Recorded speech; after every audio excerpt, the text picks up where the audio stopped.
defenders have been given. Like,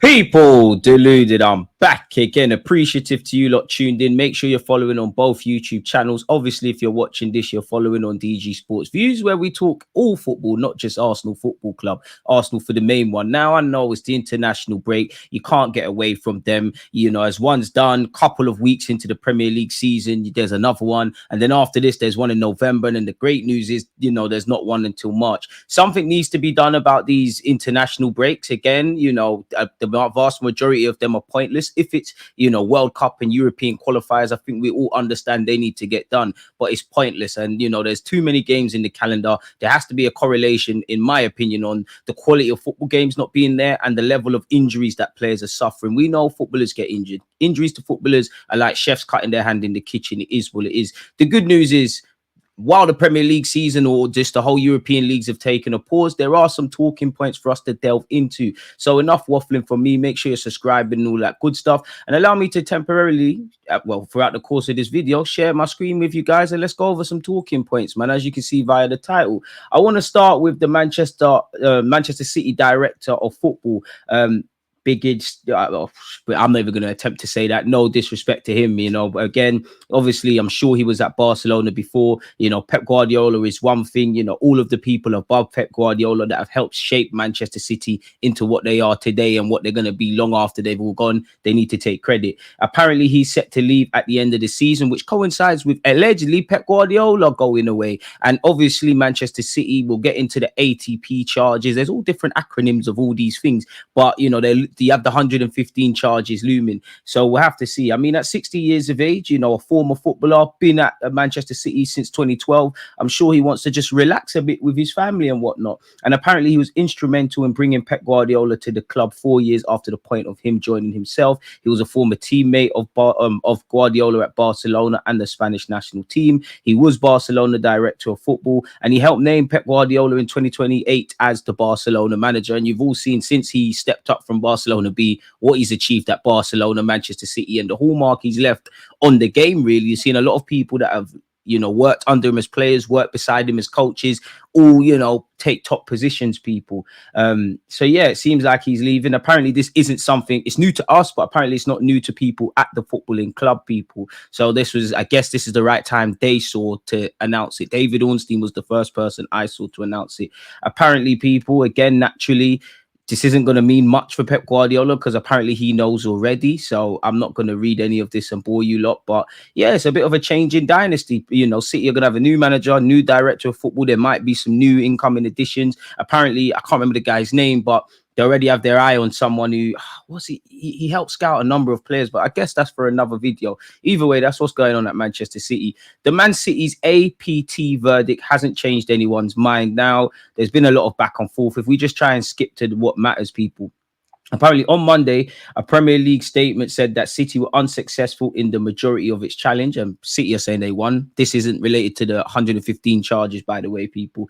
Significantly, the tribunal determined that APT rules are necessary, pursued a legitimate objective, and were put in place to ensure that the profitability and sustainability rules are effective, thereby supporting and delivering sporting integrity and sustainability in the Premier League. Is there any integrity in football for all clubs of all leagues? I don't think so. You know, cash is king, salary first, conscience later. That's what I think all the big cats do. You know, I don't think everyone apart from the footballers, everyone above the footballers. So, you know, there's no honor among thieves, I guess.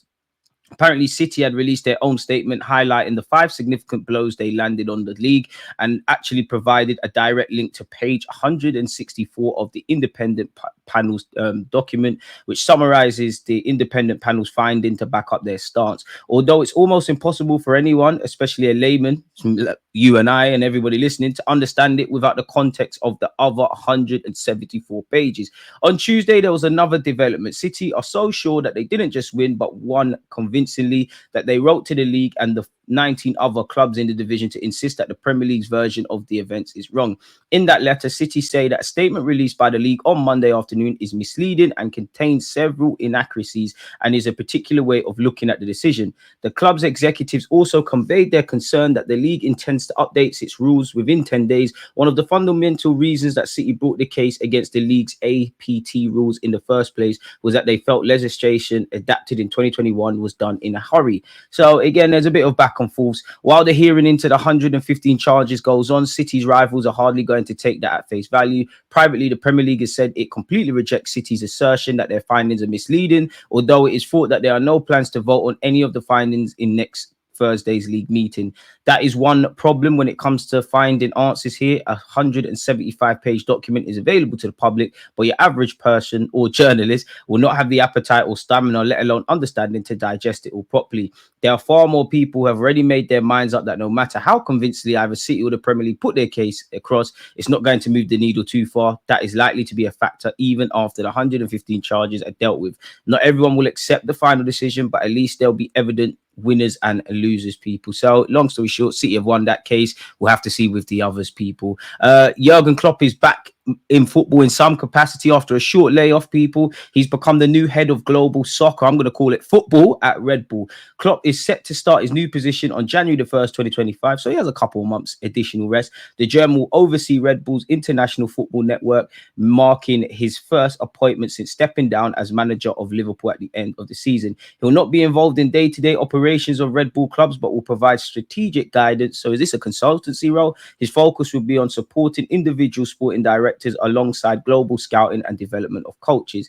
After almost 25 years on the sideline, I could not be more excited to get involved in a project like this. The role may have changed, but my passion for football and the people who make the game what it is has not. By joining Red Bull at a global level, I want to develop, improve, and support the incredible football talent that we have at our disposal. There are many ways we can do this, from using the elite knowledge, apologies, and experience that Red Bull possesses to learning from other sports and other industries. Together, we can discover what is possible. I see my role primarily as a mentor for coaches and management of Red Bull clubs, but ultimately, I am one part of an organization that is unique, innovative, and forward-looking. As I said, this could not excite me more. Technically, isn't one of his former assistants a manager at one of the Red Bull clubs? So yeah, man, they're leveraging great talent. So yeah, big up Jurgen Klopp on that one. I wonder if the German national team boss vacancy ever became available, would he, shun this and go and do that? Keeping up the theme indirectly with Liverpool, Alisson is out until after the November international break with a hamstring injury, so he's going to miss the Arsenal game, people. So yeah, he's set to actually miss Arsenal, Chelsea, Leipzig in the Champions League, Bayern Leverkusen, and Aston Villa. They do have Kelly that could deputize. He's going to have to deputize, people. November the 24th against Southampton is when they expect him back at the earliest, folks. So we'll have to see. Apologies for the building work, people. Iniesta, Andres Iniesta has announced his retirement from football. He's so good. Barcelona's rivals Real Madrid had to give him a farewell statement.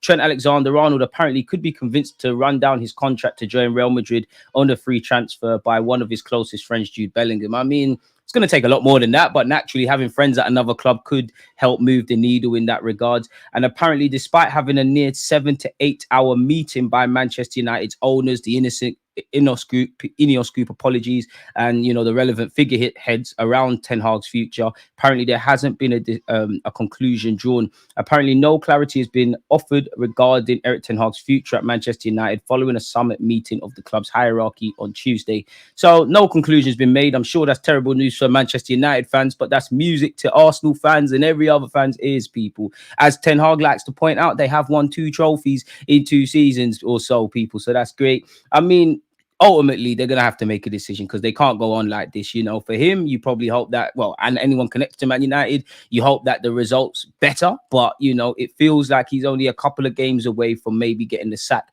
Apparently, I think the Daily Mail reported it. I mean, managers are going to be on big packages. Apparently, it'll cost 15 million to get rid of him. My personal opinion is Manchester United don't have that replacement lined up. They might be talking to managers, but I don't think they have it lined up. We all know in the summer they were talking to several managers. Didn't appear anyone was keen on the job. Had they had someone in mind, then I think they'd pull the trigger really and truly, because they can't go on like this. This is a Dutch manager that's, you know, managed at Ajax. You don't see any sort of Dutch style of play. They can't attack. They can't defend. They can't build out from the back. They can't defend well. Whether they win, lose, or draw, they're playing the same way. Manchester United are in free fall. And I don't think it's all Ten Hag in the sense of if Ten Hag leaves and they put another manager in, I still think there's still fundamental issues with how the clubs run. But isolated to the variables that Ten Hag himself has to and can control, it's not been there really and truly, especially because he's bought a lot of players he knows and he's still stinking up the place. But yeah, people, that seems to be it. So we've spoken about Ten Hag, we've spoken about Klopp, spoken about Pep,